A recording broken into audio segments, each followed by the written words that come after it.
सत्संग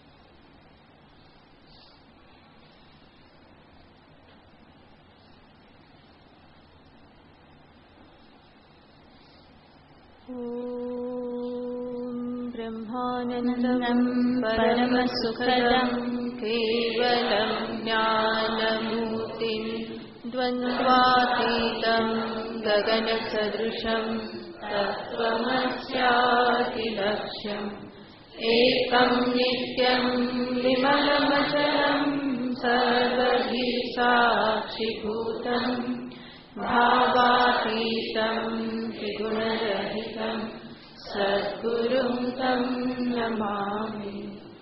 ॐ पार्थाय प्रतिबोधितां भगवता नारायणेन स्वयं व्यासेन ग्रथितां पुराणमुनिना मध्ये महाभारतम् अद्वैतामृतवर्षिणीं भगवतीम् अष्टादशाध्यायिनी अम्ब त्वामनुसन्दधामि भगवद्गीते भवद्वेषिणीम् यं ब्रह्मा वरुणेन्द्ररुद्रमरुतः स्तुवन्ति दिव्यैस्तवैः वेदैः साङ्गपदक्रमोपनिषदे गायन्ति यं सामगाः ध्यानावस्थिततद्गतेन मनसा पश्यन्ति यं योगिनः यस्यान्तं न विदुःसुरासुरगणा देवाय तस्मै नमः यस्यान्तं न विदुःसुरासुरगणा देवाय तस्मै नमः।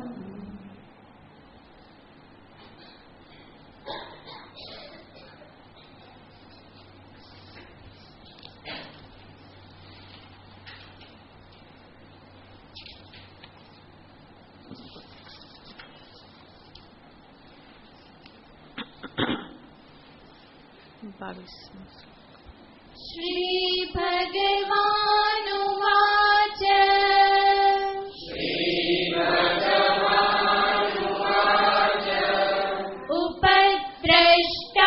उपद्रष्टानुमन्ता च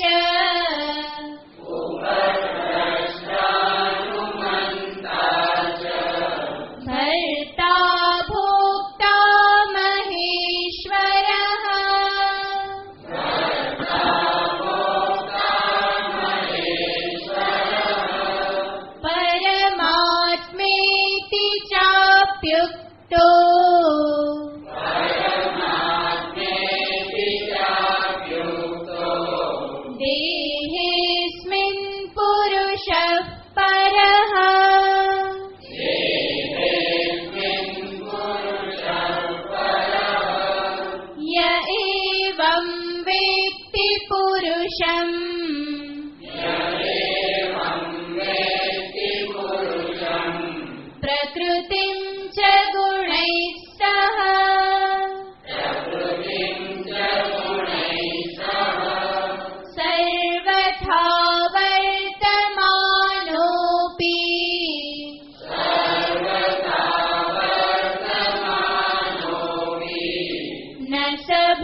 ભગવાન શ્રી શ્યામ સુંદર અધ્યાત્મ સાધનાનો માર્ગ બતાવી રહ્યા છે.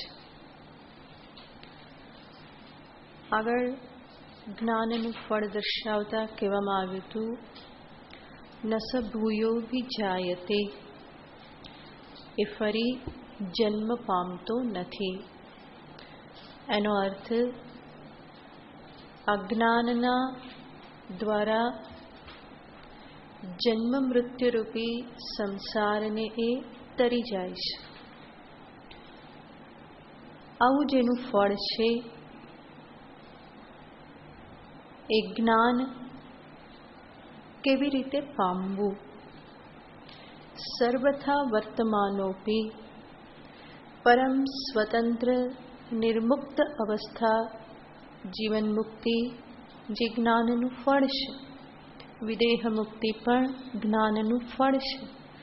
તો આવું મહાન જેનું ફળ છે એ ફળની ઉપલબ્ધિ કેવી રીતે થાય, એ જ્ઞાનને હું કેવી રીતે પ્રાપ્ત કરી શકું, એના ઉપાયને ભગવાન શ્રી કૃષ્ણચંદ્ર આ 2 શ્લોકમાં દર્શાવે છે. જેમાં કહેવામાં આવ્યું ધ્યાન યોગ, સાંખ્ય યોગ, કર્મયોગ. અને યોગને અલગથી લઈએ તો સાંખ્ય યોગ, અષ્ટાંગ યોગ અને કર્મયોગ. અહીંયા જે ભગવાન આ 4 બાબતો દર્શાવી, આપણે યાદ રાખવું જોઈએ કે એ 4 બાબતો અલગ અલગ નથી, પરંતુ એક પછી એકને સાધક પ્રાપ્ત કરે છે. કર્મયોગથી પ્રારંભ કરે, અંતઃકરણ શુદ્ધિ, અંતઃકરણ નૈશ્ચલ્ય આદિ એ પ્રાપ્ત કરે, જેના થકી અંતે યોગમાં પ્રવૃત્ત થાય. યોગમાં પ્રવૃત્ત થતાં સ્થિરતા આદિ પ્રાપ્ત થતાં એ સાંખ્યમાં વિચારમાં પ્રવૃત્ત થાય, પ્રકૃતિ પુરુષ વિવેકમાં પ્રવૃત્તિ થાય. અને જ્યારે એ જાણે કે હું દ્રષ્ટા પુરુષ માત્ર છું, તો આગળ વેદાંતિક ધ્યાન કરી અને જાણી શકે કે આ દ્રષ્ટા સાક્ષી પુરુષ જ સર્વવ્યાપક બ્રહ્મ છે. તો આજે અહીંયા ભગવાને દર્શાવ્યું એ 4 બાબતો કોઈ 4 દિશાની જુદી જુદી બાબતો નથી, પરંતુ એક જ સાધક ક્રમે કરીને આ બધી અવસ્થાઓમાંથી પસાર થતો હોય છે. એક જ સાધકનું અધિકારીત્વ ક્રમે કરીને બદલાતું રહેતું હોય છે. જેમ જેમ એની પ્રગતિ થાય એમ એમ એનું ધ્યાન જે છે એ પણ બદલાતું જાય. તો કર્મયોગથી પ્રારંભ કરે અને પછી ધીમે ધીમે ધ્યાનમાં જ્યારે પ્રવૃત્ત થાય તો ધ્યાન પદ્ધતિ પણ ધીમે ધીમે બદલાતી જાય. સીધું નિધિધ્યાસન કરવું સંભવ નથી, માટે શરૂઆતમાં અલગ પ્રકારનું ધ્યાન, ફરી એની અધિકારીત્વ પ્રાપ્ત થયું તો બીજી પ્રક્રિયા દર્શાવવામાં આવે, એમાં એ આરૂઢ થયો તો ત્રીજી પ્રક્રિયા દર્શાવવામાં આવે. આ પ્રમાણે ક્રમે કરી અને જુદા જુદા ધ્યાનનો આશ્રય લઈ અને અંતે એ પરમ તત્વને પામે છે. તો ભગવાને અહીંયા જે કહ્યું, ધ્યાનેન સાંખ્ય યોગેન કર્મયોગેન ચ અપરે પશ્યંતી. પશ્યંતીનો અર્થ થાય જુએ છે, દર્શન કરે છે. પરંતુ અહીંયા જોવું એનો અર્થ એવો નથી કે ચક્ષુથી જુએ છે. જુએ છે એનો અર્થ છે સાક્ષાત અનુભવતી, પરમાત્માનમ સાક્ષાત અનુભવતી. પરમાત્માને એ સાક્ષાત અપરોક્ષતયા અનુભવ કરે છે. અને એ બાબતને દર્શાવતા ભગવાન શંકરાચાર્યજી, ભગવાન કૃષ્ણ અહીંયા કહે છે, આત્મની આત્મના આત્માનમ પશ્યતિ. એનો અર્થ થાય આત્મામાં, આત્મની એટલે કે આત્મામાં, આત્મના આત્મા વડે, આત્માનમ આત્માને જુએ છે. આત્મામાં આત્મા વડે આત્માને જુએ છે. એનો અર્થ શું થાય? ભગવાન શંકરાચાર્યજી મહારાજ ભાષ્યમાં બહુ સરળતાથી બતાવી દેશે. આત્મની એનો અર્થ થાય છે બુદ્ધિમાં, અંતઃકરણમાં. કારણ કે આત્મા શબ્દ અનેક જગ્યાએ પ્રયોગ કરવામાં આવે છે. આમ તો આત્મા શબ્દનો મુખ્ય અર્થ થાય છે કૂટસ્થ વ્યાપક ચૈતન્ય. કૂટસ્થ ચૈતન્યને જ આત્મા કહેવામાં આવે છે, જે શુદ્ધ ચૈતન્ય છે. પરંતુ શાસ્ત્રમાં અનેક વખત જે અનાત્મા છે એના માટે પણ આત્મપ્રયોગ કરી દેવામાં આવે છે. એ એટલા માટે કે જે અજ્ઞાની પુરુષ જે છે એ અનાત્માને પણ આત્મા માને છે, એમાં એની આત્મબુદ્ધિ છે. તો દેહને પણ આત્મા શબ્દથી કહી દેવામાં આવે છે. કઠોપનિષદમાં આવેલું હતું આત્માનમ રથમ વિદ્યા.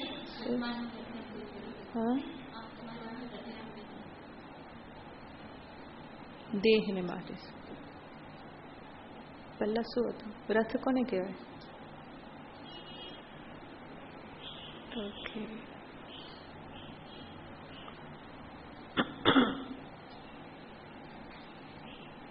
શરીરમ. ત્યાં શરીર શબ્દ છે, શરીરમ રથમેવતું. પરંતુ અન્ય સ્થાનમાં પણ આત્મા માટે, શરીર માટે આત્મા શબ્દ વપરાય છે, કારણ કે શરીરમાં આત્મભાવ છે, અહમ તરીકે એને લેવામાં આવે છે. ઇન્દ્રિય માટે, મન માટે, બુદ્ધિ માટે, અંતઃકરણ માટે પણ આત્મા શબ્દનો પ્રયોગ થાય છે. અહીંયા પણ ભગવાન આત્મની, આત્મના આ શબ્દ વાપરે છે એ અંતઃકરણને માટે વાપરે છે. તો મુખ્ય અર્થ તો ચૈતન્ય છે, પરંતુ વ્યવહારમાં અન્ય અનાત્મા જે છે એને પણ આત્મા શબ્દથી કહી દેવામાં આવે છે.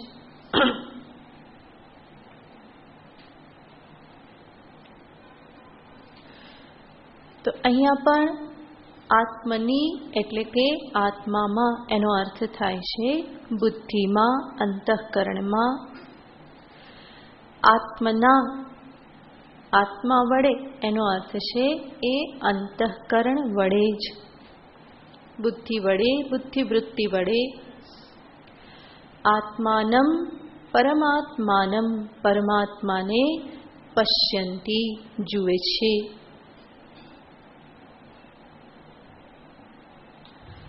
આવું કઈ અને ભગવાન આપણને સૂચિત કરે છે કે આ ઉપલબ્ધિ તારા પોતાના અંતઃકરણમાં જ કરવાની છે, બહાર ક્યાંય કે અન્યના અંતઃકરણમાં નહીં. તારું જ અંતઃકરણ તારા જ્ઞાન માટેનું, અવિદ્યા નિવૃત્તિ માટેનું સ્થાન છે. કારણ કે અવિદ્યા તારા પોતાના અંતઃકરણમાં રહેલી છે, અને અવિદ્યા જ્યાં રહેલી હોય ત્યાં જ એની નિવૃત્તિ કરવાની હોય.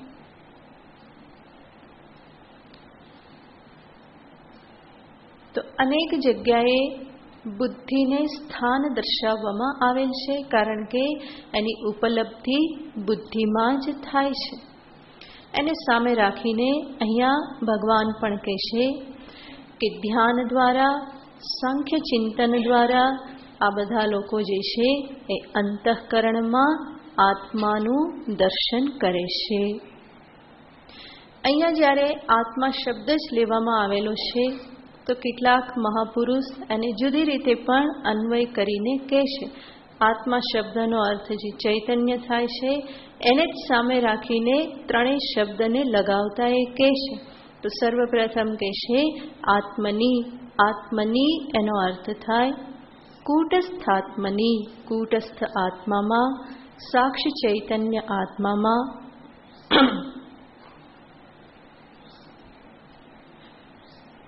આત્મના એનો અર્થ થાય વૃત્યારૂઢેન આત્મના, વૃત્તિ ઉપર આરૂઢ ચૈતન્ય વડે. આત્માનમ, અખંડ આત્માનમ પશ્યંતી.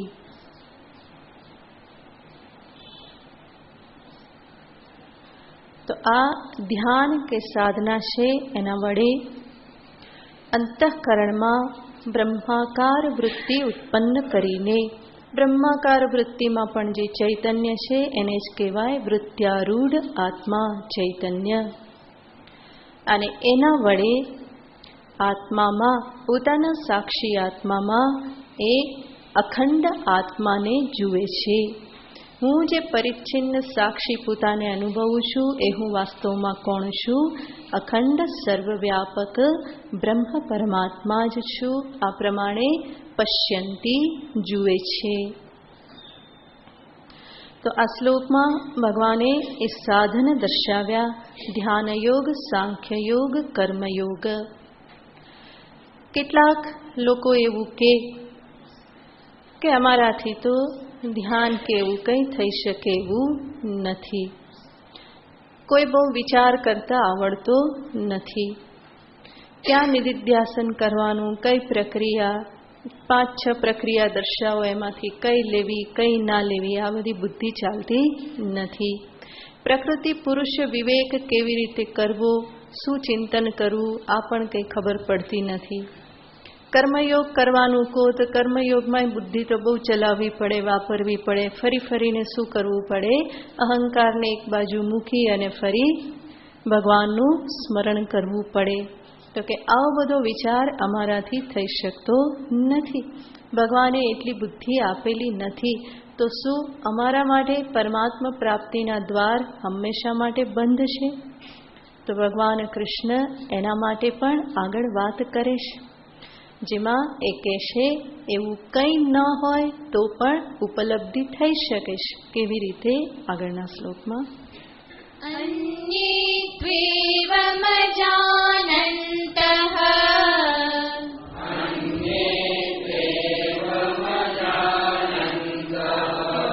શ્રુત્વા નેભ્ય ઉપાસતે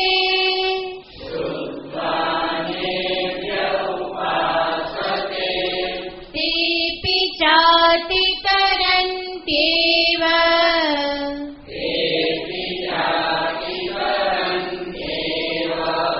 મૃત્યું શ્રુતિપરાયણાઃ.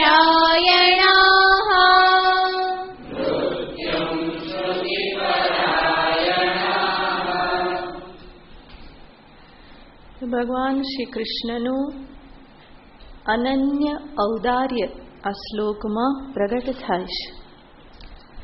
એટલા માટે જ કહેવામાં આવે કે ભગવાન જેવી ઉદારતા બીજે ક્યાં હોય? એ ઉદારતાની પરાકાષ્ઠા છે. તો અહીંયા ભગવાન શ્રી કૃષ્ણ પોતાની એ જે ઉદારતાની પરાકાષ્ઠા આ શ્લોકમાં પ્રગટ કરે છે. એસો કો ઉદાર જગ માહી, જગતમાં એવું ઉદાર બીજું કોણ છે જે બિનુ સેવા દ્રવે દીન પર.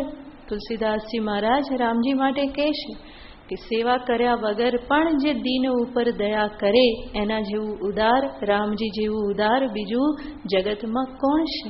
તો પરમાત્માજી જેટલી ઉદારતા છે એ ઉદારતાની પરાકાષ્ઠા છે. એનાથી વધારે ઉદાર જગતમાં બીજું કોઈ હોઈ શકે નહીં. તો અહીંયા ભગવાન શ્રી કૃષ્ણચંદ્ર પણ પોતાની એ ઉદારતાને જ આ શ્લોકમાં પ્રગટ કરી રહેલા છે. આમ તો અનેક વખત આગળ એમણે કહેલું જ છે, તેષામહં સમુદ્ધર્તા દદામિ બુદ્ધિયોગમ તમ. આ બધી જ એમની ઉદારતા છે. જ્યારે અહીંયા તો બહુ જ વિશેષ રૂપે એ પ્રગટ કરતા કે છે કે જેમની પાસે આ પ્રમાણેનું સામર્થ્ય નથી તે પી ચાતિ તરંત્યેવ, એ પણ આ મૃત્યુ સંસારને તરી જાય છે. કેવી રીતે તરી જાય છે? તો એને અહીંયા દર્શાવે છે. અન્યે તુ, આગળ જેટલા લોકોની વાત કરી એનાથી જુદા અન્ય બીજા કેટલાક, એવમ અજાનંતઃ, આ પ્રમાણે જે જાણતા નથી, આવું કંઈ વિશેષ સમજતા નથી. પરંતુ અન્યેભ્યઃ શ્રુત્વા ઉપાસતે, અન્ય લોકો પાસેથી, જેમની પાસે બુદ્ધિ છે, વિચાર છે, જેમણે નિશ્ચય કરી લીધેલો છે, એવા કોઈક આચાર્ય સંતની પાસેથી સાંભળી અને ઉપાસતે, ઉપાસના કરે છે, ચિંતન ધ્યાન કરે છે. તે અપી ચ અતિતરંતી એવ, તે પણ મૃત્યુમ અતિતરંતી, એ પણ મૃત્યુને તરી જાય છે. અને એના માટે ભગવાન અહીંયા શબ્દ વાપરે છે શ્રુતિપરાયણાહ, જે કેવા છે? શ્રુતિપરાયણ. અહીંયા શ્રુતિ શબ્દનો અર્થ વેદ નહીં, પરંતુ શ્રુતિનો અર્થ થાય શ્રવણ. કોઈક મહાપુરુષો પાસેથી કંઈક શ્રવણ કરી, સાંભળી અને એ સાધના કરવામાં લાગી જાય છે. જેની પાસે વિશેષ વિચાર શક્તિ નથી, એ કોઈ સંતના શરણમાં રહે અને એમની પાસેથી કંઈ સીધો સાદો ઉપદેશ પ્રાપ્ત કરે અને સંત તરફથી એને કહેવામાં આવે કે બીજું કંઈ કરવાની જરૂર નથી, આ પ્રમાણે આટલું ચિંતન કરતો રહે, મનને આમાં રાખવાનો પ્રયત્ન કર, એટલું માત્ર કહેવામાં આવે અને એમાં એ જો લાગી જાય તો એને કહેવામાં આવે છે શ્રુતિપરાયણા. ગુરુ પાસેથી જે સાંભળ્યું એમાં એ લાગી ગયો, હવે બીજું કંઈ આડાવડું એને જોવાની જરૂર લાગતી નથી. તો એને બતાવવામાં આવ્યું કે આ પ્રમાણે ચિંતન કરો, જીવનમાં આટલા નિયમ રાખો, આ પ્રમાણે જીવન જીવો. તો એ બીજું કંઈ વિચાર્યા વગર, પોતાની બુદ્ધિને આમ તેમ કંઈ કર્યા વગર શ્રદ્ધાપૂર્વક સમર્પણ જે ધારણ કરે એવી વ્યક્તિને ભગવાન અહીંયા કહે છે શ્રુતિપરાયણાહ.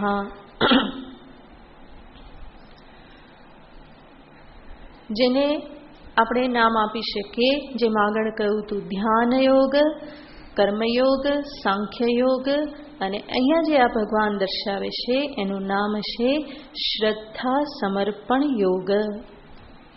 જે શ્રદ્ધાપૂર્વક સમર્પણ કરે છે.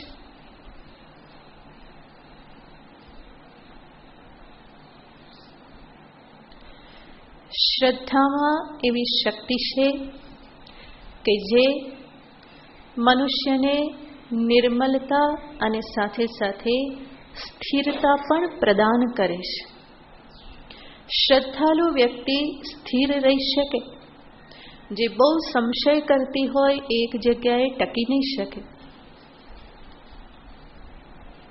માટે જ આપણા વેદમાં શ્રદ્ધાના બહુ જ ગુણગાન ગાવામાં આવેલા છે. શ્રદ્ધયા સત્યમાપ્યતે, શ્રદ્ધા વડે સત્યને પ્રાપ્ત કરાય છે. પ્રાતર શ્રદ્ધામ હવામહે, સવારમાં અમે શ્રદ્ધાનું આહ્વાન કરીએ છીએ. તો શ્રદ્ધા એ એવી દેવી છે કે જે સાધકને સાધ્ય સુધી પહોંચાડી દે છે. શ્રદ્ધા એ માતૃ સ્વરૂપા છે. ભગવાન પણ આગળ કહી ચૂક્યા છે શ્રદ્ધાવાન લભતે જ્ઞાનમ. જે શ્રદ્ધાથી યુક્ત છે એને જ્ઞાન પ્રાપ્ત થાય છે. અને આગળ જે ભગવાને કહેલું છે તત્પરઃ સંયતેન્દ્રિય, એ પણ આ શ્રદ્ધાળુ પુરુષમાં હોય જ છે. કોઈક ગુરુમાં સંતમાં શ્રદ્ધા રાખી એણે બતાવેલી સાધન પદ્ધતિ જે અનન્ય ભાવે કરે છે, તત્પરતા સાથે કરે છે, અને સાથે સાથે ઇન્દ્રિય સંયમ પણ પોતાના જીવનમાં ધારણ કરે છે, તો એવી વ્યક્તિ જરૂર આ જ્ઞાનને પ્રાપ્ત કરે છે અને મૃત્યુ સંસારને તરી જાય છે. જે સ્વયં મનન તર્ક વિતર્ક કરી અને શાસ્ત્ર શું કહેશે એને સમજવાને માટે સમર્થ નથી. જે વિવેક કે વિચાર દર્શાવવામાં આવ્યો છે એ પ્રમાણે એ સૂક્ષ્મ વિવેક કરવા માટે જે સમર્થ નથી.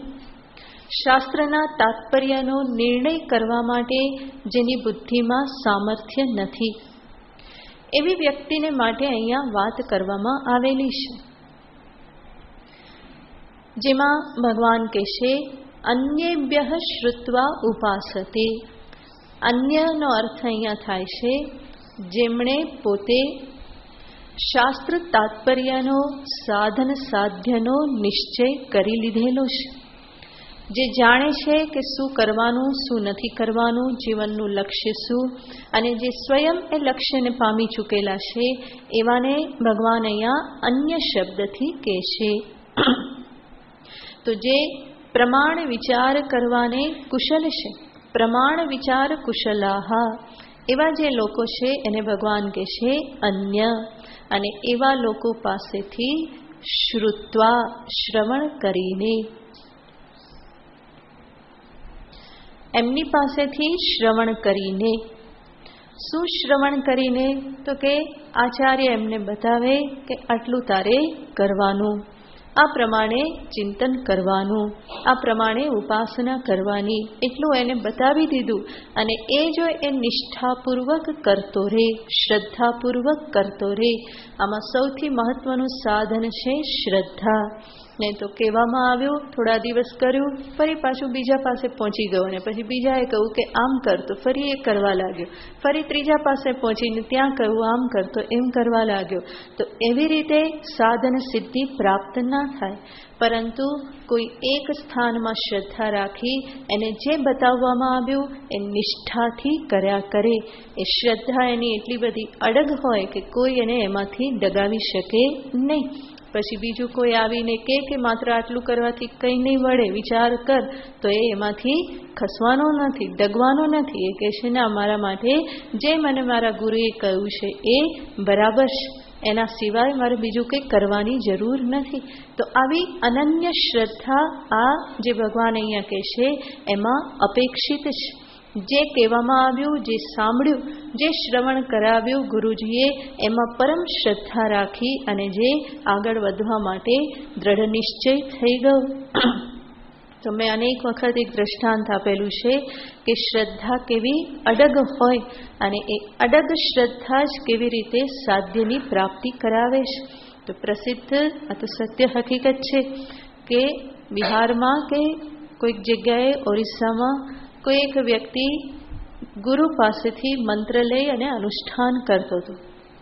એ દેવીનો મંત્ર જપતો હતો અને ખૂબ નિષ્ઠાથી કે ગુરુજીએ મંત્ર આપેલો છે અને એનું એ જપ કરે, અનન્ય શ્રદ્ધાથી જપ કરે. અને અનન્ય શ્રદ્ધા, એને અંતરમાં એવી શ્રદ્ધા કે આ મંત્રથી મને સિદ્ધિ પ્રાપ્ત થશે જ. તો એ એવી શ્રદ્ધાથી જપ કરતો હતો. હવે થયું એવું કે મંત્ર જે આપ્યો હતો ગુરુજીએ, એ મંત્ર થોડો ખોટો હતો, એમાં કંઈક ગરબડ હતી. પણ એ બહુ શ્રદ્ધાથી મંત્ર કરતો હતો. તો દેવી એના ઉપર પ્રસન્ન થઈ ગયા અને દેવી એની સામે પ્રગટ થઈ અને એને કહેશે કે બેટા, તું મંત્ર તું જપ તો કરે છે, પરંતુ તું જે મંત્રનો જપ કરે છે એ મંત્ર ખોટો છે, આ સાચો મંત્ર નથી, એમાં એક અક્ષરની આવી ભૂલ છે કે ખોટો છે. તો પેલો ઉપાસક કે એ દેવીને કે ખોટો હોય જ નહીં, મારા ગુરુજીએ આપ્યો છે કે. તો દેવી કે પણ હું કહું છું ને કે ખોટો છે, તું જે મંત્ર જાપ કરી રહેલો છે એ ખોટો છે કે. તો કે પણ ગુરુજીએ આપ્યો છે, ખોટો હોય જ નહીં ને કે. દેવી કે હું સાક્ષાત પ્રગટ થઈને તને કહું છું કે ખોટો છે. તો પેલો ઉપાસક કહે છે કે માં, જે મંત્રના જપથી તમે મારી સામે પ્રગટ થઈ ગયા એ ખોટો કેમ કહેવાય કે એને ખોટો કેવી રીતે માનું કે. તો દેવી તો એના ઉપર ઓર પ્રસન્ન થઈ ગયા કે તારી શ્રદ્ધાથી, ગુરુ પ્રત્યેની આ જે અડગ શ્રદ્ધા છે એનાથી હું બહુ ખુશ થઈ, તારે જે વરદાન જોઈએ તે તું માગી લે. તો એ ઉપાસકે ભક્તે વરદાન માગ્યું કે માં, હવે આજથી આ જે ખોટો જ મંત્ર તમે કહો છો એના જ બધા લોકો જપ કરે અને એને જ સાચો ગણવામાં આવે, જે મારા ગુરુજીએ મંત્ર આપેલો છે એ જ સાચો બની રહે. તો કેટલી અડગ શ્રદ્ધા છે. આને ભગવાન અહીંયા કહે છે શ્રુતિપરાયણા. હા, આવી અડગ શ્રદ્ધા કે જેને કોઈ ડગાવી શકે નહીં. કહેવામાં આવ્યું છે એક પકડીને બેસી ગયા, બસ આ જ મારે કરવાનું છે. તો એવી જે અનન્ય શ્રદ્ધા જે છે, ભગવાન કહે છે એવી રીતે શ્રદ્ધા રાખી બીજા પાસેથી સાંભળીને પણ જે આ પ્રમાણે નિષ્ઠાપૂર્વક પોતાના માર્ગમાં લાગી જાય, જે બતાવવામાં આવ્યું છે એ કરતો રહે, તો એ જરૂર અંતિમ ધ્યેયને પ્રાપ્ત કરે છે. તો અહીંયા બહુ સીધો સાદો નિયમ ભગવાન દર્શાવે છે કે જેવી રીતે આપણે ક્યાંક જતા હોઈએ અને આપણને ખબર ન હોય કે સાચો રસ્તો શું, તો કોઈને રસ્તો આપણે પૂછી લઈએ છીએ, એના જ્ઞાનનો આપણે લાભ લઈએ છીએ. ઘરમાં પૈસા ના હોય ને બહુ જરૂર પડી ગઈ તો બીજા પાસેથી માંગી લઈએ છીએ કે ભાઈ થોડા આપો. એવું જ અહીંયા છે. પોતાની પાસે પૂરતી બુદ્ધિ નથી, અક્કલ નથી, તો શું કરવાનું? બીજાની બુદ્ધિનો ઉપયોગ કરવાનો. અને એમાં કંઈ ખોટું નથી. દરેકને માટે એક સમાન બધી ઉપાધિ હોય એવું જરૂરી નથી. તો બીજાની પાસે વિશેષ બુદ્ધિ છે, જે બુદ્ધિએ શાસ્ત્રના તાત્પર્યનો નિશ્ચય કરેલો છે, જેણે ઘણો બધો ઉહાપોહ કરી, મનન ચિંતન કરી, તર્ક વિતર્ક કરી અને સત્ય શું છે એ સમજી લીધેલું છે. તો જેણે સમજી લીધેલું છે એની પાસેથી જ જ્ઞાન પ્રાપ્ત કરી લેવું એ દાપણ ભરેલું જ છે. એમાં કોઈ મૂર્ખામી નથી, બલકે એટલી તો બુદ્ધિ ભગવાને આપેલી છે જ કે જ્યાં મારી બુદ્ધિ ના ચાલે ત્યાં હું બીજાની બુદ્ધિથી કામ લઉં. અને એ હંમેશા મનુષ્ય યાદ રાખવા જેવું છે. જ્યાં જ્યાં હું અટકી જાઉં ત્યાં હું બીજાની મદદ લેતા અચકાઉં નહીં.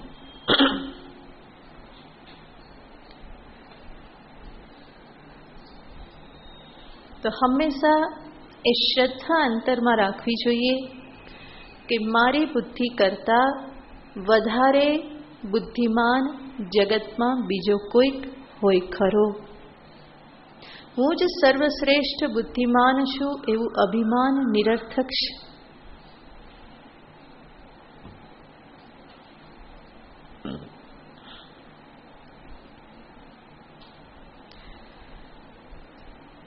આપણા શાસ્ત્રોમાં એક શ્લોક અનેક જગ્યાએ જોવામાં આવે છે. જે શ્લોક મહાભારતમાં છે, રામાયણમાં છે, વિષ્ણુ પુરાણમાં છે, બીજી અનેક સ્મૃતિઓમાં છે. તો જે શ્લોકમાં કહેવામાં આવેલું છે, જેમાં પૂછવામાં આવે છે, કોઈ વ્યક્તિ જે શુદ્ધ આચરણ સદાચરણ કરતો નથી, તો એને પૂછવામાં આવે છે કે શું તારા ગામમાં કોઈ સંત નિવાસ કરતા નથી? અને કદાચ જો સંત નિવાસ કરતા હોય તો શું તું એ સંતનું અનુસરણ નથી કરતો? કે જેના કારણે તારી બુદ્ધિ આવી વિપરીત બુદ્ધિ થઈ ગઈ છે. તો શાસ્ત્ર એને પૂછે છે, યથેવમ વિપરીતાસ્તે બુદ્ધિ, તારી આ પ્રમાણે આ બુદ્ધિ આવી વિપરીત કેમ થઈ ગઈ છે? અનાચાર આચરનારી કેમ થઈ ગઈ છે? શું ન વસંતિ સંતઃ, તારા ગામમાં કોઈ સંત વસતા નથી? સતઃ કિમ ત્વમ ન અનુવર્તસે, જો હોય તો શું તું એનું અનુસરણ નથી કરતો? ક્યારે એમની પાસે જઈને બેસતો નથી, એમની પાસેથી કંઈ શીખતો નથી? જીવન શું છે, કેવી રીતે જીવાય, વ્યવહાર કેવી રીતે કરાય, ધર્મ અધર્મ શું છે, શું આ બાબત તું ક્યારેય પણ એમની પાસેથી શીખતો નથી?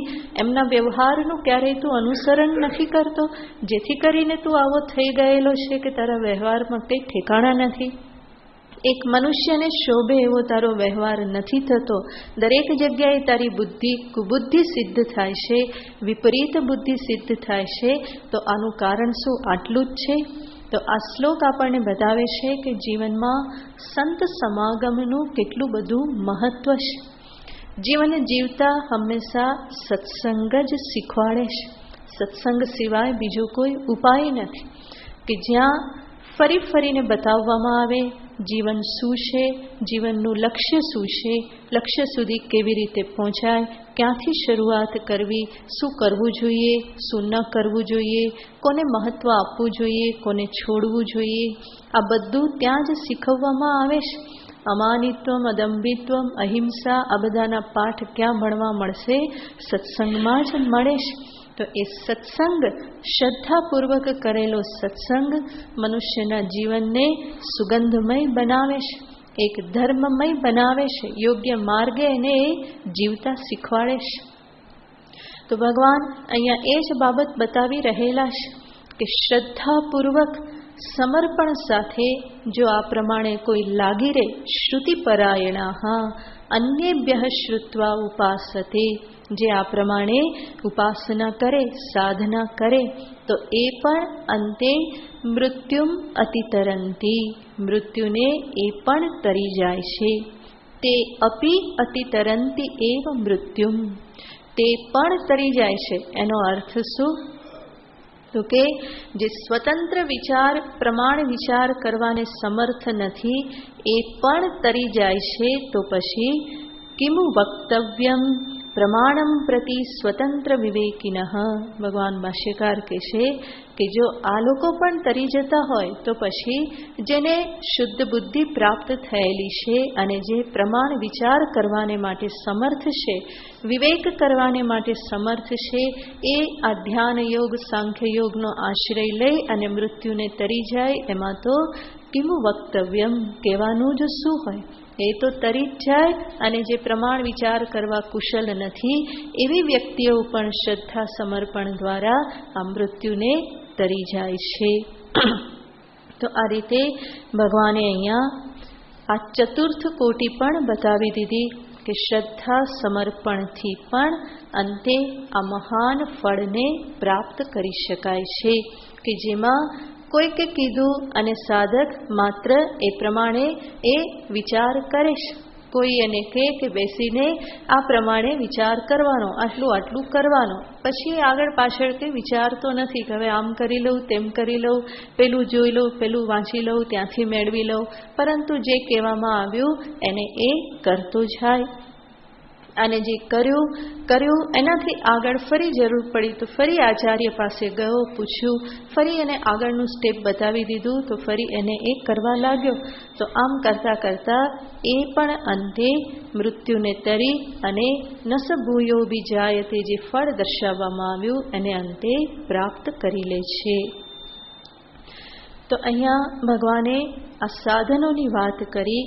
હવે પછી ફરી ભગવાન આપણને પ્રકૃતિ પુરુષ તરફ લઈ જાય છે, ક્ષેત્ર અને ક્ષેત્રજ્ઞ તરફ લઈ જાય છે અને ફરી કહે છે કે એક ક્ષેત્ર અને ક્ષેત્રજ્ઞના સંયોગથી જ સમસ્ત જગતની ઉત્પત્તિ થયેલી છે.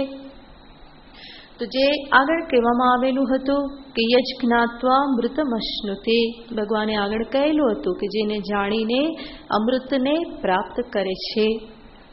તો એ કઈ રીતે જાણીને એનું ભગવાન આગળના શ્લોકમાં પ્રતિપાદન કરે છે. યાવત સંજાયતે કિંચિત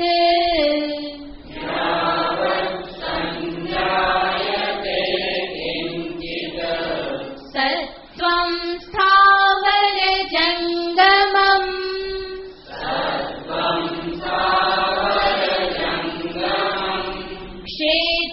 ક્ષેત્રજ્ઞ સંયોગાત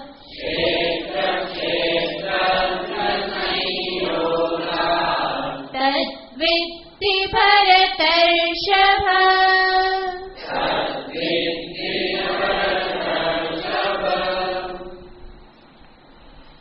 હે ભરતર્ષભ, ભગવાન સંબોધન કરે છે. હે ભરતકુલમાં શ્રેષ્ઠ અર્જુન, યાવત સંજાયતે કિંચિત સત્વમ, યાવત કિંચિત જે કંઈ પણ, સત્વમ સંજાયતે, સત્વમનો અર્થ અહીંયા થાય છે જે કંઈ પણ વસ્તુ ઉત્પન્ન થાય છે. કઈ વસ્તુ? સ્થાવર જંગમમ, સ્થાવર કે જંગમ જે કંઈ પણ વસ્તુ ઉત્પન્ન થાય છે એ કેવી રીતે ઉત્પન્ન થાય છે? ક્ષેત્ર ક્ષેત્રજ્ઞ સંયોગાત, ક્ષેત્ર અને ક્ષેત્રજ્ઞના સંયોગથી. ક્ષેત્ર એટલે પ્રકૃતિ અને પુરુષના ક્ષેત્રજ્ઞના સંયોગથી. ક્ષેત્ર ક્ષેત્રજ્ઞ સંયોગાત તત વિધિ, એને તું જાણ કે આ પ્રમાણે એ સંયોગથી જ આ ઉત્પન્ન થાય છે.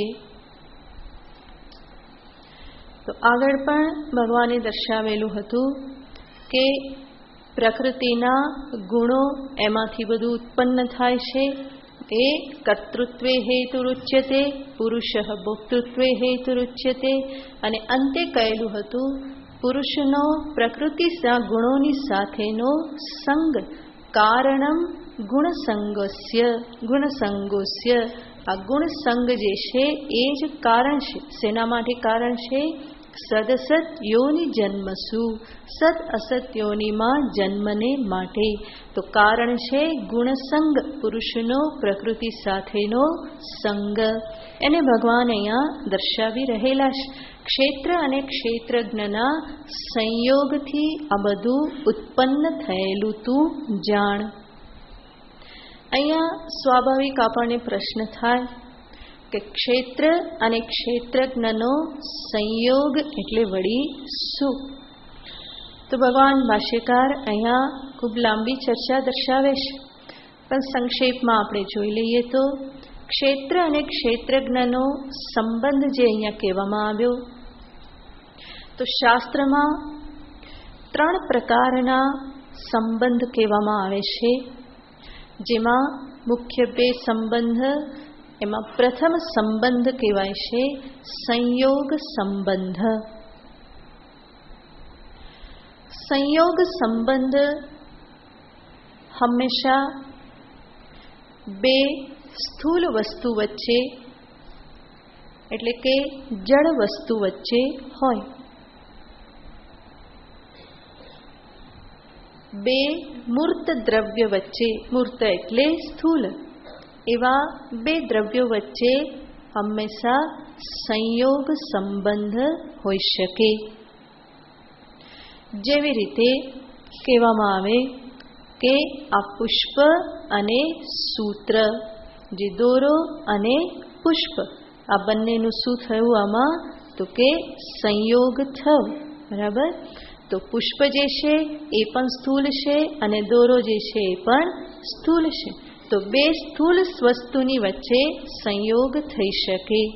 એવી જ રીતે જોઈએ તો આ એક મશીન, MP3 પ્લેયર અને ટેબલ, આ બંને વચ્ચે કયો સંબંધ છે? સંયોગ સંબંધ. પુસ્તક અને ટેબલ વચ્ચે સંયોગ સંબંધ. હાથ અને માઇકની વચ્ચે સંયોગ સંબંધ, 2 હાથની વચ્ચે. બરાબર? તો જે સંયોગ જે છે એ સંયોગ સંબંધ હંમેશા 2 સ્થૂલ વસ્તુની વચ્ચે હોઈ શકે. હવે ક્ષેત્ર અને ક્ષેત્રજ્ઞ આ બંને કેવા છે? સ્થૂલ છે. ક્ષેત્ર જે છે એ કેવું છે? સ્થૂલ છે. અને ક્ષેત્રજ્ઞ તો સ્થૂલ નથી. માટે એનો અર્થ શું થયો? ક્ષેત્ર અને ક્ષેત્રજ્ઞની વચ્ચે સંયોગ સંબંધ હોઈ શકે નહીં. તો એકનો છેદ ઉડી ગયો કે સંયોગ સંબંધ ન હોઈ શકે. શાસ્ત્રમાં બીજો સંબંધ કહેવામાં આવે છે, ખાસ કરીને ન્યાયશાસ્ત્રમાં, જેને કહેવાય છે સમવાય સંબંધ. સમવાય સંબંધ.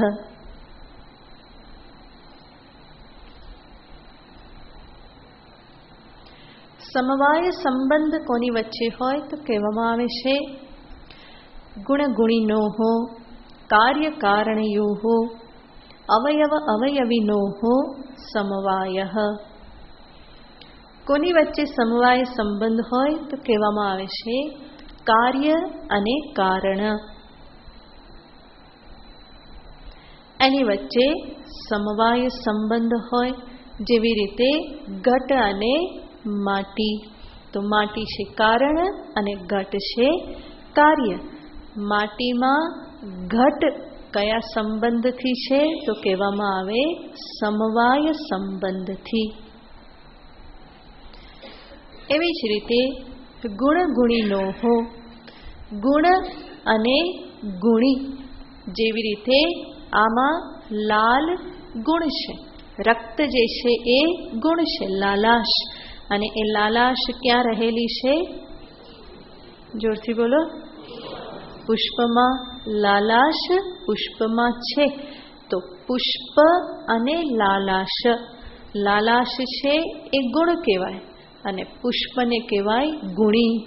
તો ગુણી અને ગુણ, એ ગુણ ગુણીની વચ્ચે સમવાય સંબંધ કહેવામાં આવે. પુષ્પમાં રક્તત્વ જે છે, લાલાશ જે છે, એ કયા સંબંધથી રહેલું છે? સમવાય સંબંધથી. તો ગુણ અને ગુણી વચ્ચે સમવાય સંબંધ. ત્રીજું કહેવામાં આવે છે અવયવ અવયવી વચ્ચે. અવયવ અને અવયવી એમની વચ્ચે પણ સમવાય સંબંધ કહેવાય છે. જેમ આ પુષ્પમાં જ જોઈએ તો આ પુષ્પ જે છે એની આ બધી પાંદડીઓ, એની આ નીચેની જે દાંડી જે છે, આ બધા જે છે એના અવયવ કહેવાય. અને આ બધું મળી અને શું બન્યું? પુષ્પ બન્યું. તો પુષ્પ એને કહેવાય અવયવી, અને આ પાંખડીઓ ને આ બધું જે છે એને કહેવાય અવયવ. આપણા શરીરમાં જેમ જોઈએ તો હાથ, પગ, મસ્તક, આંખ, કાન આ બધું શું કહેવાય? અવયવ. અને આખું શરીર જે છે એને શું કહેવાય? અવયવી. તો અવયવ અને અવયવીની વચ્ચે સમવાય સંબંધ કહેવામાં આવે છે. કાર્ય કારણ, ગુણ ગુણી અને અવયવ અવયવી એની વચ્ચે સમવાય સંબંધ હોય. ક્ષેત્ર અને ક્ષેત્રજ્ઞ એમાં કયું લાગુ પડે? તો કે ક્ષેત્ર અને ક્ષેત્રજ્ઞ એની વચ્ચે કોઈ કાર્ય કારણ સંબંધ તો છે નહીં. ગુણ ગુણી સંબંધ પણ નથી. આત્મા પરમાત્મા, પ્રકૃતિ જે છે એ પરમાત્માનો ગુણ નથી, તો ગુણ ગુણી સંબંધ નથી. એટલું જ નહીં, એ બંને વચ્ચે અવયવ અવયવી સંબંધ પણ નથી. કારણ કે પરમાત્મા સ્વરૂપ નિરવયવ છે, નિર્ગુણ છે અને કાર્ય કારણથી પર છે. માટે ત્યાં સમવાય સંબંધ પણ હોઈ શકે નહીં. તો મુખ્ય તો આ બે સંબંધ જ છે, સંયોગ સંબંધ અને સમવાય સંબંધ. જે મુખ્ય બે સંબંધ કહેવામાં આવે છે એ પ્રકૃતિ અને પુરુષની વચ્ચે સંભવ નથી. તો પછી ભગવાને અહીંયા કહેલું છે ક્ષેત્ર ક્ષેત્રજ્ઞ સંયોગાત, તો કોઈક તો સંબંધ માનવો રહ્યો. તો એના માટે કહેવામાં આવે છે કે મુખ્ય સંબંધ તો સંભવ નથી, અને માટે ગૌણ રૂપે એક બીજો સંબંધ કહેવામાં આવે છે, અને એ છે આધ્યાસિક સંબંધ.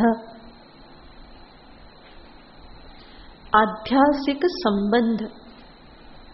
આધ્યાસિક સંબંધ એનો અર્થ અધ્યાસને લઈને જણાતો સંબંધ.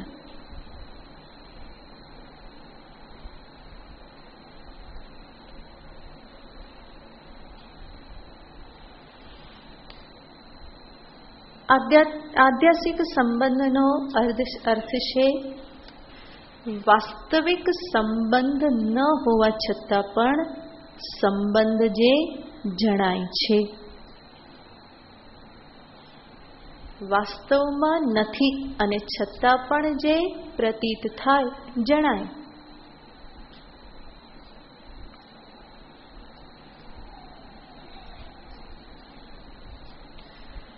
એવો સંબંધ એને કહેવાય આધ્યાસિક સંબંધ. જેવી રીતે રજ્જુમાં જણાતો સર્પ, એ રજ્જુ અને સર્પની વચ્ચે જે સંબંધ આપણને પ્રતીત થાય એને કહેવાય આધ્યાસિક સંબંધ. રજ્જુ અને સર્પ વચ્ચે સંયોગ સંબંધ છે? રજ્જુએ સાપને પકડી રાખ્યો છે? નહીં. તો સંયોગ સંબંધ નથી.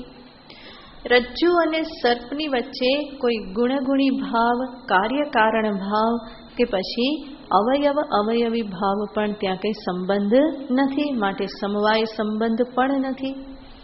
પણ છતાં પણ કંઈક તો છે જ, બરાબર ને? કારણ કે જ્યાં રજ્જુ છે ત્યાં જ શું દેખાય છે? સર્પ દેખાય છે, બીજે ક્યાંય તો દેખાતો નથી. તો વાસ્તવમાં રજ્જુ અને સર્પ વચ્ચે કોઈ સંબંધ નથી અને છતાં પણ સંબંધની પ્રતીતિ થાય છે, તો એ સંબંધને કહેવામાં આવે આધ્યાસિક સંબંધ.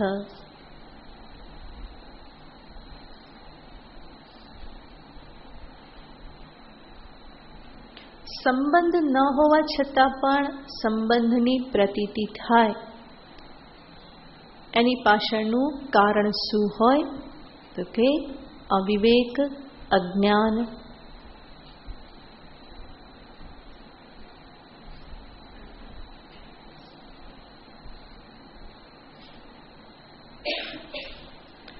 રજ્જુમાં સર્પ જણાયો, સંબંધ નથી અને છતાં પણ રજ્જુમાં સર્પ એવું કહીએ, અધિકરણ જે આધેય આધાર સંબંધ. તો વાસ્તવમાં એ શા માટે જણાયો? કારણ કે રજ્જુના સાચા સ્વરૂપનું અજ્ઞાન હતું. તો અજ્ઞાનના કારણે એ જણાય છે.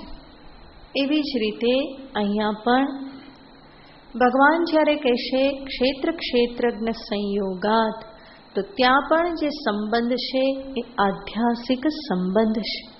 કારણ કે વાસ્તવમાં ક્ષેત્ર પ્રકૃતિ અને ક્ષેત્રજ્ઞ પુરુષ, આ એક જડ અને બીજું ચેતન, આ બંનેનો વાસ્તવિક સંબંધ ક્યારેય પણ સંભવ નથી. છતાં પણ અજ્ઞાનના કારણે ઇતરેતર અધ્યાસ કરી દેવામાં આવે છે અને એ અધ્યાસથી જ સંબંધ પ્રતીત થાય છે, માટે એને કહેવાય આધ્યાસિક સંબંધ. ઇતરેતર અધ્યાસ એનો અર્થ છે એકબીજાના ધર્મોનો એકબીજામાં અધ્યાસ કરવો. અધ્યાસનો અર્થ છે અતસ્મિન તદ્બુદ્ધિ, જે જ્યાં ન હોય એને જોવું, એને કહેવાય અધ્યાસ. રજ્જુમાં સર્પ નથી છતાં પણ રજ્જુમાં સર્પ જોવો, તો સર્પને શું કહેવાય? અધ્યાસ. તો પ્રકૃતિ અને પુરુષની વચ્ચે પણ આ પ્રમાણે ઇતરેતર ધર્માધ્યાસ થઈ જાય છે. આ અધ્યાસને સમજાવવા માટે શાસ્ત્રમાં પ્રસિદ્ધ દ્રષ્ટાંત આપવામાં આવે છે આગનો ગોળો, અગ્નિનો ગોળો. તો ત્યાં વાસ્તવમાં જોઈએ તો અગ્નિનો કોઈ ગોળો હોતો નથી. ગોળો તો શેનો છે? લોખંડનો. તો આકાર કોનો છે? લોખંડનો છે. અને એ લોખંડનો આકાર જે છે એ આકારનો આરોપ ક્યાં કરી દેવામાં આવ્યો? અગ્નિ ઉપર કરી દેવામાં આવ્યો. અને જ્યારે કોઈને પૂછવામાં આવે કે શું થયું, તો એ શું કે આ ગોળાએ દજાડ્યો. તો હવે દજાડવું, દાહકપણું એ કોનો ધર્મ છે? અગ્નિનો. પણ કઈ શું દેવામાં આવે? ગોળાએ દજાડ્યો. જેમ બહેનો કહે ને કે લોઢીએ દજાડી, તો એ લોઢીએ દજાડી, લોઢી તો ના દજાડે સીધી, પરંતુ લોઢી વાસ્તવમાં એમાં કયો ધર્મ આવી ગયો? તો કે અગ્નિના ધર્મનો અધ્યાસ કરી દીધો. તો અગ્નિ અને લોખંડ આ બંનેના ધર્મોનો ઇતરેતર અધ્યાસ થઈ ગયો અને પછી આપણે શબ્દ પ્રયોગ શું કરીએ? આગનો ગોળો. આગનો ગોળો એ એક વસ્તુ છે કે બે છે? ત્યાં એક કે બે? બે છે ને. એક આગ અને બીજું શું? ગોળો, લોખંડ. પણ છતાં પણ બેને કેવા કરી દઈએ છીએ? એક કરી દઈએ છીએ. તો એને કહેવાય ઇતરેતર અધ્યાસ. અહીંયા પણ પ્રકૃતિ અને પુરુષની વચ્ચે, ક્ષેત્ર અને ક્ષેત્રજ્ઞની વચ્ચે ઇતરેતર અધ્યાસ થઈ જાય છે. આ દેહ, ઇન્દ્રિય, પ્રાણ, મન, બુદ્ધિ આ બધું જ શું છે? પુરુષ કે પ્રકૃતિ? હા, પ્રકૃતિ. બરાબર. એ બધી જ પ્રકૃતિ છે, અનાત્મા છે. તો એ અનાત્મા અને આત્મા છે ચૈતન્ય માત્ર. ત્યાં થઈ શું થાય છે તો કે ચેતન આત્મા જે છે એનો જે સ્વભાવ ચેતનત્વ, ચેતન હોવાપણું, એને ક્યાં મૂકી દેવામાં આવે છે? દેહાદિમાં. કે જે દેહ આદિ સ્વયં જડ છે, પરંતુ એને આપણે કેવા સમજીએ છીએ? ચેતન રૂપ સમજીએ છીએ. અને દેહ આદિનું જે પરિચ્છિન્નપણું, 3.5 હાથનું જે માપ કે પછી 50-60 કિલો વજન, એને ક્યાં મૂકી દેવામાં આવે છે? ચૈતન્યમાં, આત્મ ચૈતન્યમાં.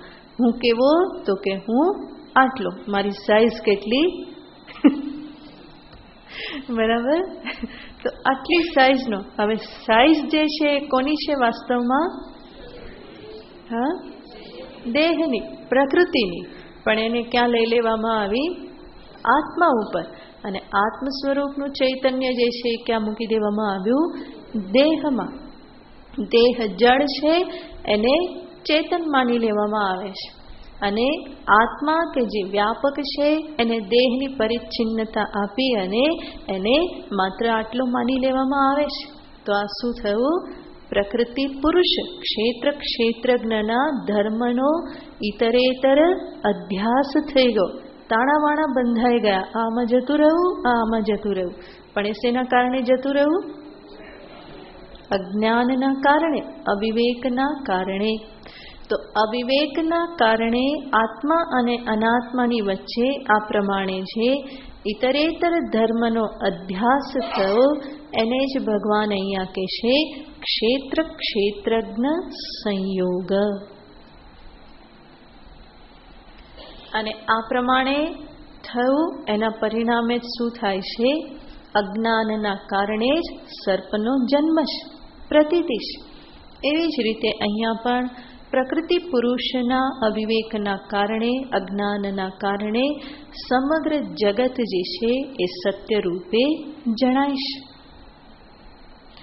એક વખત સમજી લેવામાં આવે, વિવેક કરી અને સમજી લેવામાં આવે તો સત્ય એક પરમાત્મા જ સિદ્ધ થાય, અને બાકીનું બધું જે છે એ પ્રતીતિ માત્ર છે. જેમ રજ્જુ અને સર્પ વચ્ચે વિવેક કરી લેવામાં આવે તો સત્ય શું સિદ્ધ થવાનું? એક રજ્જુ અને સર્પ એ પ્રતીતિ માત્ર છે. તો ભગવાન અહીંયા કહે છે કે આ જે પણ સંસાર ઊભો થયેલો છે એ શેના કારણે થયેલો છે? અવિવેકના કારણે. માટે જો કંઈ પણ કામ કરવાનું હોય તો શું કરવાનું છે?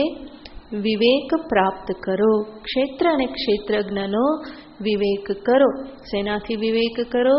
શ્રવણ મનન નિધિધ્યાસનથી એનો વિવેક કરો.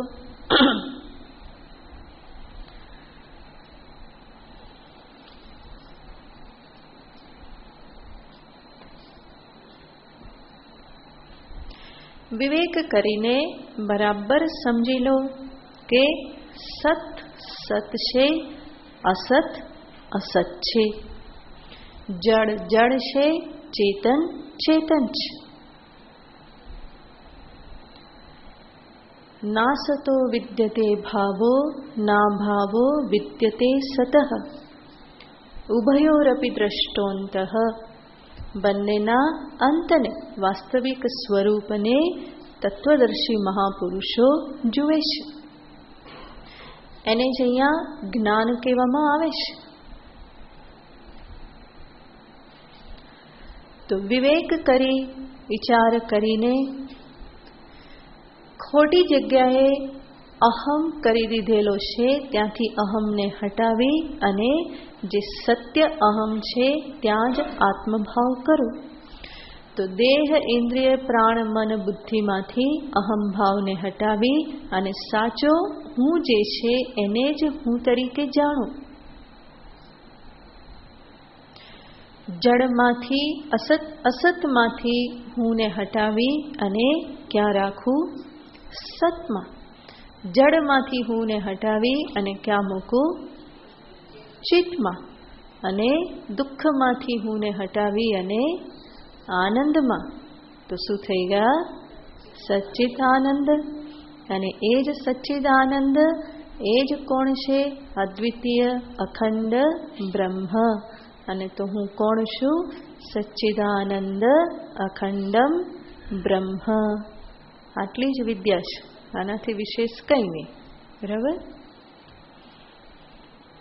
તમે 5 દિવસ સાંભળો, 15 દિવસ સાંભળો, 15 વર્ષ સાંભળો કે 15 જન્મ સુધી સાંભળો, વિદ્યા કેટલી છે? આટલી જ છે. પણ ફરી પાછા આવજો ખરા.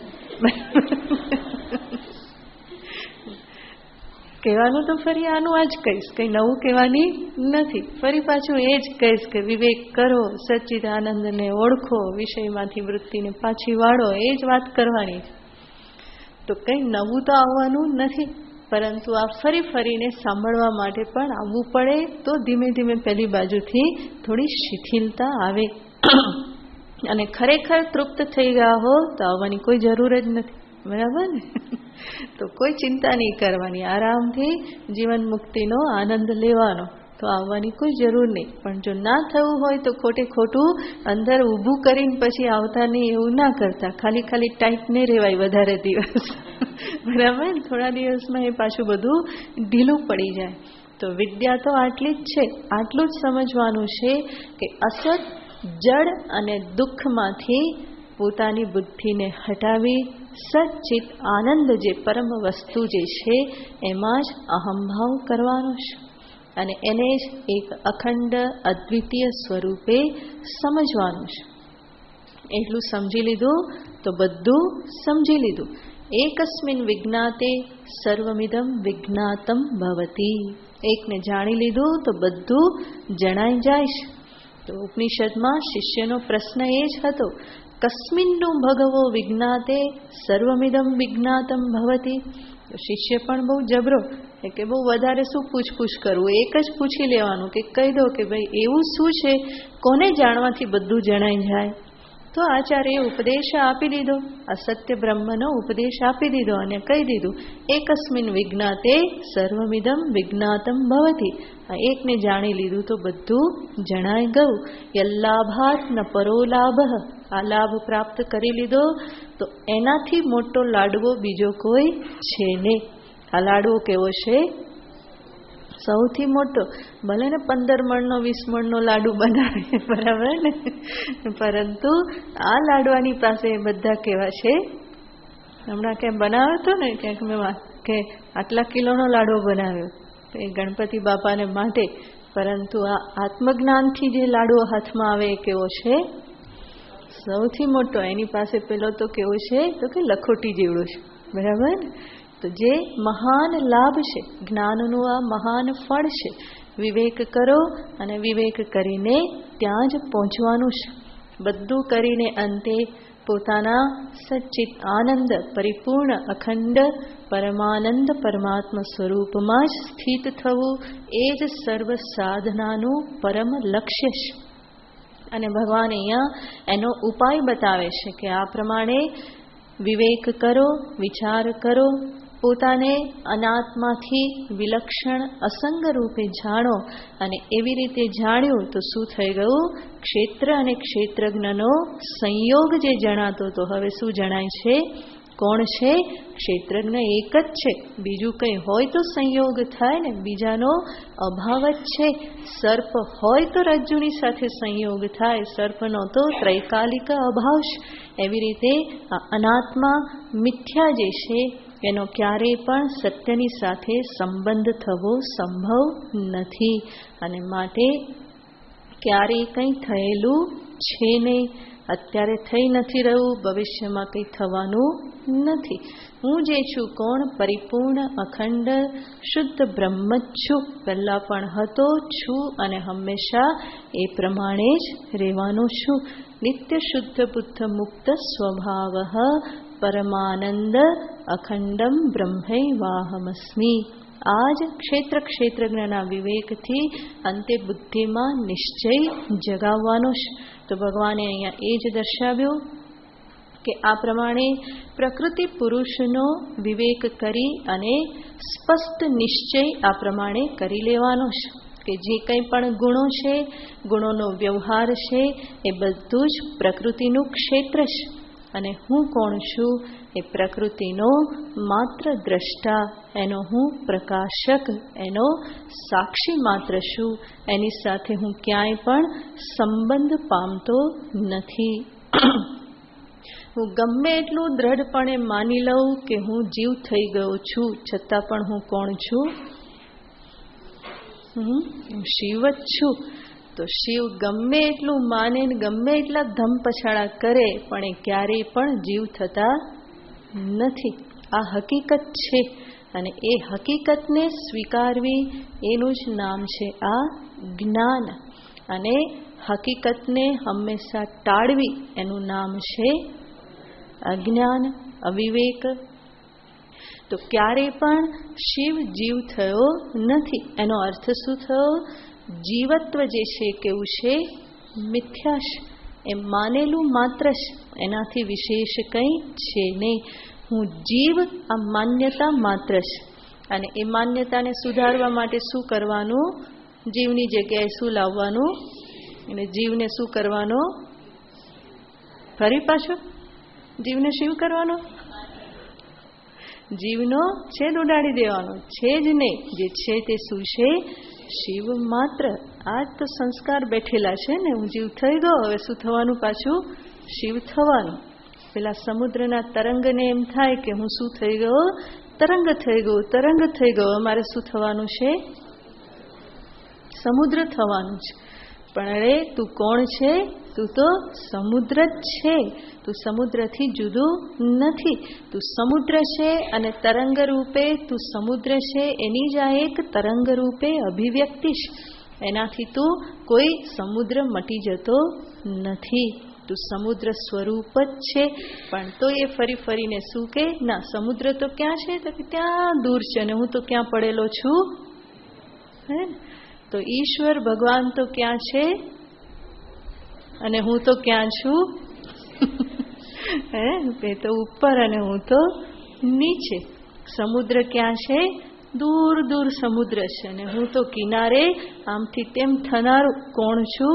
એક તરંગ માત્ર છું. બધા મને પાટું મારી જાય છે, જો ને. તો પછી એવી રીતે સમજે તો તરત શું શરૂ થઈ જાય? કમ્પ્લેન શરૂ થઈ જાય, ફરિયાદો શરૂ થઈ જાય. આ બધા માણસો આવીને મને શું કરે છે? પાટું મારે છે, મારામાં છપછપ્યા કરે છે, મને ઉડાડે છે, આમ કરે છે. તો એ બધું તરંગ પોતાને તરંગ માને ત્યારે શરૂ થાય. પણ પોતાને સમુદ્ર જ સમજે તો એ જાણે કે આ મનુષ્ય મારી સામે શું?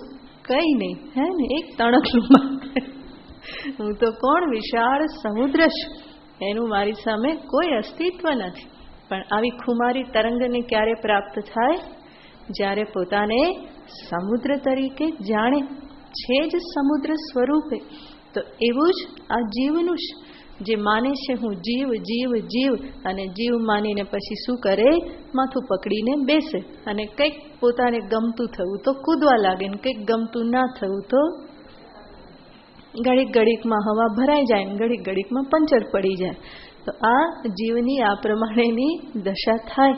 પરંતુ વાસ્તવમાં એ હવા ભરાય કે પંક્ચર પડે તો પણ હું હકીકતમાં કોણ છું?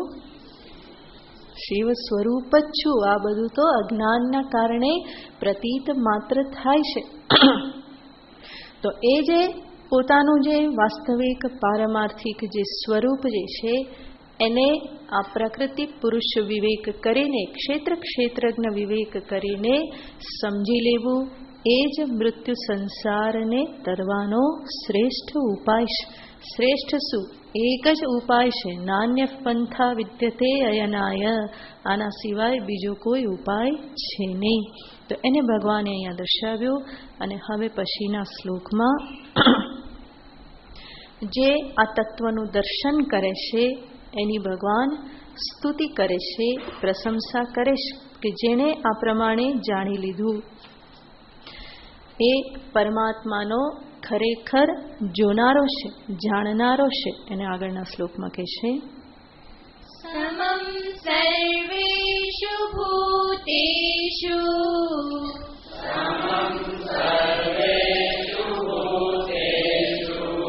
તિષ્ઠન્तं પરમેશ્વરં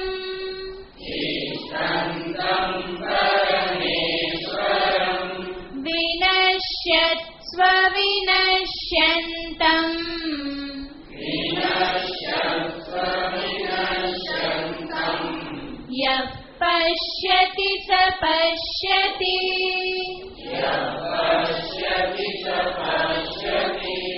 समं सर्वेषु भूतेषु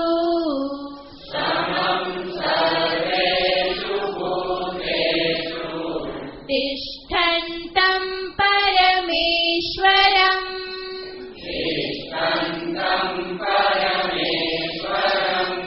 विनश्यत्स्व विनश्यन्तम्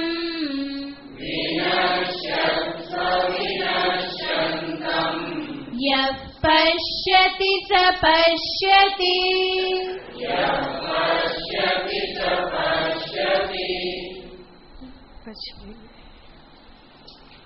ॐ पूर्णमदः पूर्णमिदं पूर्णात् पूर्णमुदच्यते पूर्णस्य पूर्णमादाय पूर्णमेवावशिष्यते ॐ शान्ति शान्ति शान्तिः हरिः ॐ श्रीगुरुभ्यो नमः हरिः ॐ